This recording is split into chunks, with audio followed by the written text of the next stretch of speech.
voy a hablar sobre la evaluación interna en biología.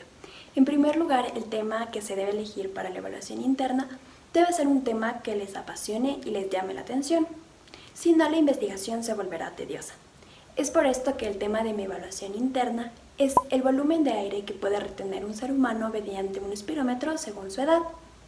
Sin embargo, para llegar a concretar un tema se debe investigar si es posible realizarlo. Es por esto que al encontrarnos en pandemia, elegí un tema que me sea fácil tomar datos.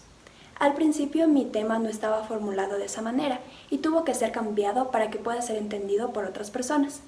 El motivo por el cual elegí este tema es porque me interesa saber sobre la capacidad pulmonar en las diferentes personas y también al ser contagiada del virus me llamó la atención investigar cómo podría afectar mi capacidad pulmonar al haberme contagiado y esto poder compararlo en relación a otras personas.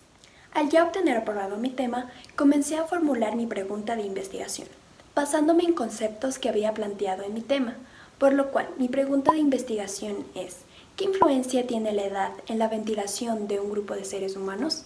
Al igual que el tema, la pregunta fue cambiada varias veces, con el objetivo de ser comprendida por otras personas y a la vez que pueda ser respondida durante mi investigación. Tanto la pregunta como el tema de mi evaluación interna son demasiado importantes, ya que la investigación debe girar en torno a estos elementos, por lo cual, si está mal planteada la pregunta o el tema, durante el proceso de recolección de datos, análisis y o conclusión, se dificultará responder correctamente la pregunta de investigación.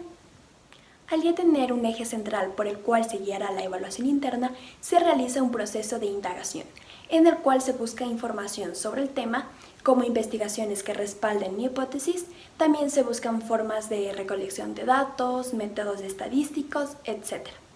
Es por esto que indagué sobre la capacidad pulmonar de niños, jóvenes, adultos y adultos mayores.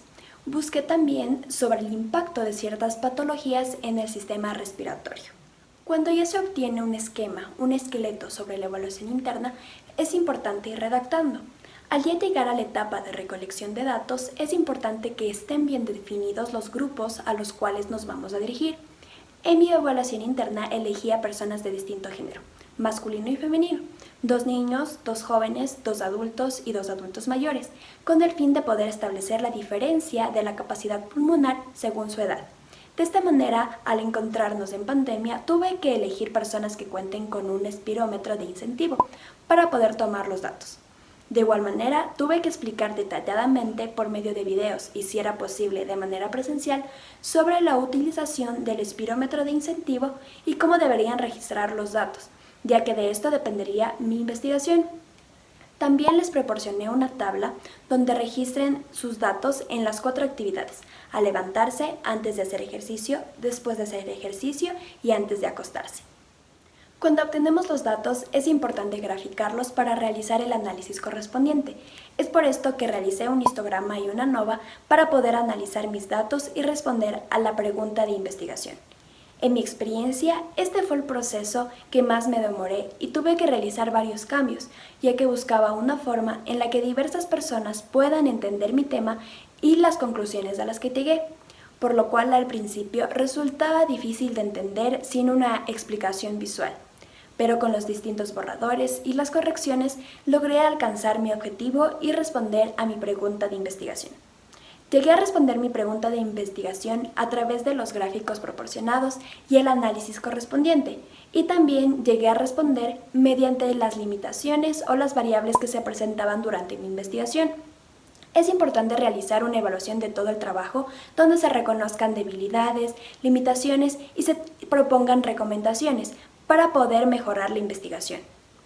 De esta manera, para tener un resultado satisfactorio en la evaluación interna, es importante mostrar interés y compromiso en tu investigación.